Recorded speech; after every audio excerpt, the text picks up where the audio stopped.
Hello, and welcome to Watch It Played. My name is Pep, and this is a Pep Talk. These talks will give some basic tips and strategies that apply to a particular type of game rather than a specific one. In this video, we'll be talking about deck builders, such as Star Realms, Eminent Domain, or Ascension. Most deck builders have a similar setup. Players are given a deck of, let's say, 10 cards, mostly filled with buy power and perhaps a little bit of combat, and there'll also be a group of cards in the center of the table available for players to purchase or take on their turn, adding them to their deck and then slowly drawing into them as they shuffle their deck more and more. And this leads to the first tip. Draw effects can be surprisingly helpful.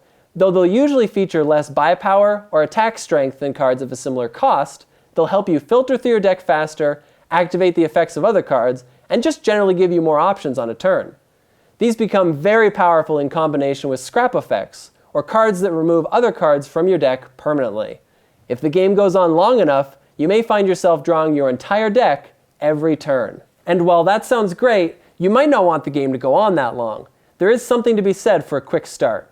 Most deck builders will have a different end goal, but if you can get there fast, there's a good chance you'll be taking the victory as well. Now this might mean buying up a lot of buy power in the beginning so you can purchase bigger cards before your opponents, or purchasing a lot of combat to make sure your opponents can't catch up. Most deck builders feature cards which gain bonus effects if played with another card of the same type. Now while it's usually tempting to simply buy the most powerful card available, I would suggest trying to stick to one or two different types so that you can activate their effects as often as possible. Sometimes when looking at the cards available for purchase, you'll notice something that you know your opponent will want. I can understand the temptation to thwart them, but it might not be the best idea. You may be taking something that doesn't help you at all, or missing out on something amazing. Most deck builders will let you buy multiple cards on the same turn, and almost all of them feature a cheap card, which is always available for purchase. It's usually a good idea to purchase these in the beginning of the game because anything that you buy will be better than what you started with. But as the game goes on and you get better cards in your deck, you'll quickly find this might not be a good idea, as you won't be drawing into your powerful cards as often.